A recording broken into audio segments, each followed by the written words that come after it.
Hello नमस्कार श्री स्वामी समर्थ. तर आज आहे मार्गशीर्ष महिन्यातील हा शेवटचा गुरुवार. तर आज उद्यापन करायचं होतं.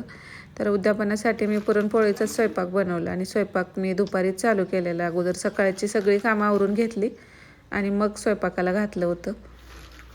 आणि स्वयंपाक म्हणजे आज दिवस गेलाच त्यात. सकाळचं अगोदर सगळं मुलांचा डबा दिला, परत राहिलेला स्वयंपाक सगळ्यांचा, माझी थोडीशी खिचडी वगैरे आणि नंतर मग बाकीची कामं आवरल्यानंतर स्वयंपाक सुरू केलेला. तर आता बाहेर संध्याकाळ परत साडी चेंज केली. उद्यापन म्हटल्यानंतर म्हटलं थोडं आपल्याला पण फ्रेश वाटतं म्हणून. आणि अगोदर म्हटलं नैवेद्य दाखवूया. उद्यापनाला कसं मग इथं बायका एकाच्यात आल्या की सगळ्याच्यात येतात. एक तरी आपण एकवरच राहतात. गावाकडे ह्या वेळेला सगळ्यांचं म्हणजे दूध काढायचं, ते अशी धारा काढायचं, हे कामं चालूच राहतात. त्यामुळं ज्या रिकाम्या बायका आहेत त्या तेवढ्या येतात आणि ज्यांना कामं आहेत ते तेवढं मग त्यांच्या वेळेत येऊन जातात. त्यामुळे परत कोण येईल तसं मग हळदी कुंकू चालू असतं. सांगून यायचं, मग ज्याला टाईम भेटेल तसे ते येतात. एक वेळ सगळी नाहीत येत. तर अगोदर म्हटलं नैवेद्य वगैरे दाखवू ह्याला, घरातल्या देवीला पण आणि गाईला पण घास देऊन येऊया आणि मग कधी येतील त्यावेळी करूया. कारण आता माझा स्वयंपाक तर आवरलेलाच होता. स्वयंपाक आवरून बसल्यामुळं मग परत निवांत वाटतं. मग समईला मी अगोदर एकच वात लावलेली, पण म्हटलं सगळ्या 5 वाती लावूया. संध्याकाळच्या वेळेला छान फ्रेश वाटतं. आणि लक्ष्मी यायच्या म्हणजे तिन्ही सांजेच्या वेळेलाच हे पूजा वगैरे झालेली. आज आता नेहमी मी सकाळचीच पूजा मांडते, पण आज सकाळी नव्हती. मी 4 वाजता पूजा मांडून वाचून झालेलं माझं. तर आज गुरुवार आहे. उंबऱ्याला सुद्धा हळदीचं लेपन केलं. तर अगोदर आता गाईला घास देऊन येऊया म्हटलं. आज गुरुवार आहे आणि पुरणपोळे झाले तोपर्यंत.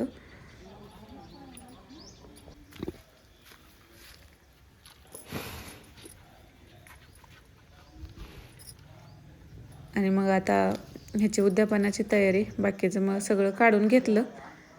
केळी हे पुस्तक आणलेले आहेत आता 5-7 आपल्या इच्छेनं. पण हे पुस्तक कसं होतं, आपण प्रत्येक वर्षी देतो आणि त्याच बायका असतात. मग त्या पुस्तकांचं काय करायचं हा पण प्रश्न असतो. त्यामुळं आता म्हटलं पुढच्या वर्षीपासून पुस्तकं आणायची नाहीत, आपण दुसरं काहीतरी त्याऐवजी देऊयात. कारण ज्याच्याकडे पुस्तक नाही त्याला पुस्तक दिलं तर म्हणजे त्याचा वापर होतो आहे. पण ज्यांच्याकडे आहे त्यांना ते मग कुठं ठेवायचे, आपण अशी इकडे तिकडे पण टाकू शकत नाही. त्यामुळं ते परत कुणाला तरी ज्यांना गरज आहे त्यांना देऊन टाकावीत. तर ही आजची पूजा आणि हळदीचं लेपन वगैरे. आणि इथं उंबऱ्याच्या तिथं पण दिवा लावला, तुळशीच्या तिथं पण दिवा लावून घेतला. मग तोपर्यंत असं बाहेरचं ह्या वेळेला असं ना एकदम शांतता असते. थंडी थोडीशी कमी आली, म्हणजे एवढी नाही पण आहे, भरपूर आहे अजून पण थंडी.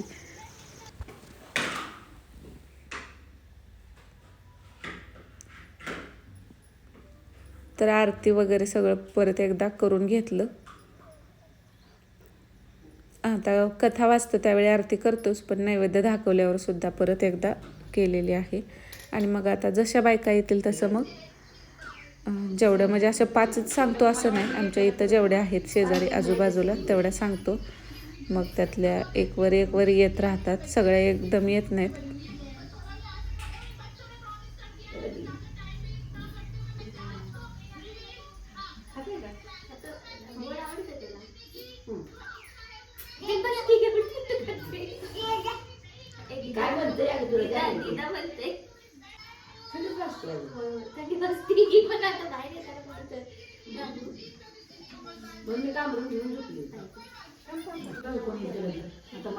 तिला दिले की मी पुस्तक काढणार नाही का कुठले साहित्य पुस्तक. हा त्या तसंच होतंय. मी 5 आणले की म्हणलं 5 जण द्यायची, बाकीच्यांना फक्त तिच्या पद्धती सगळ्यांकडे असते आपल्याला. तर ह्या हळदीचं लेपन हे मी सकाळीच केलेलं होतं. आणि मग स्वयंपाकाला दुपारी मला वाटते 1 वाजल्यापासून चालू केलं. तर डाळ वगैरे शिजवून पुरण बनवून झालं. पीठ मळून ठेवलं की ते भिजतं. आमटी पण केलेली होती. आणि पोळपटाला मग असं कापड बांधून घेतलं ना पोळ्या जास्त चिटकत नाहीत.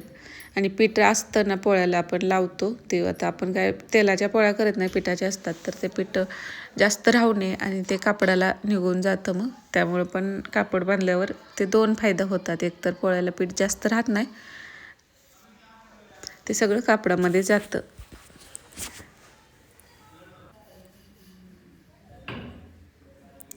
तर इथं आमटी, भात आणि पापड आणि कुरडई ते मी सकाळीच तळून घेतलेलं होतं. तर आता पोळ्या बनवायला नुसतं परत लाटायचं राहिलं तर त्याला म्हणजे सगळी तयारी करून ठेवली आणि नुसतं लाटायचं पाठीमागं ठेवलं होतं मी. पुरण वगैरे शिजवून ठेवलं, आमटी करून घेतली आणि भात वगैरे सगळं झालं कणिक मळून. आणि मग पूजा मांडली, कथा वाचली आणि नंतर मग मी इथं पोळ्या लाटायला घेतल्या होत्या. तोपर्यंत मुलं पण येतात. मग नंतर चहा वगैरे पाणी त्यांचं पण काय खायला द्यायचं ते राहतं.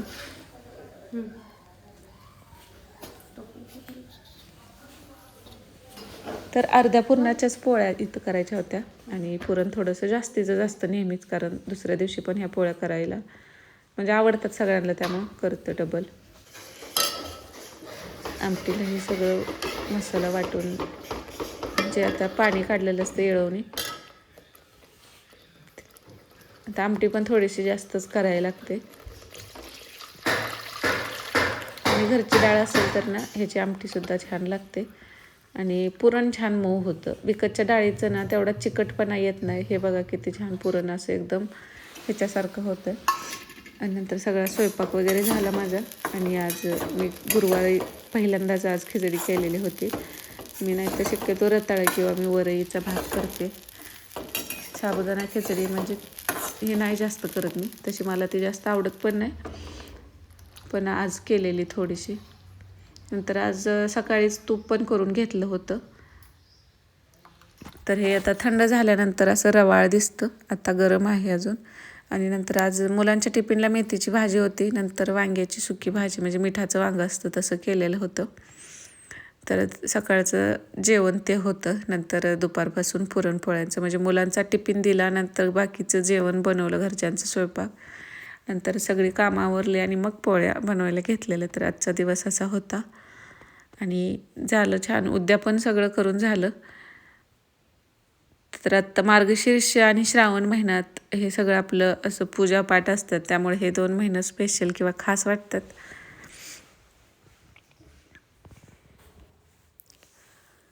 तर बऱ्याच जणींचं आज उद्यापन करून झालं असेल. तर असा होता आजचा व्हिडिओ. आवडला असेल तर लाईक करा. चॅनलवरती नवीन असाल, अजून सबस्क्राईब केलं नसेल तर सबस्क्राईब करायला सुद्धा विसरू नका. परत एकदा तुम्हा सगळ्यांना श्री स्वामी समर्थ. ओम श्री महालक्ष्मी नमः.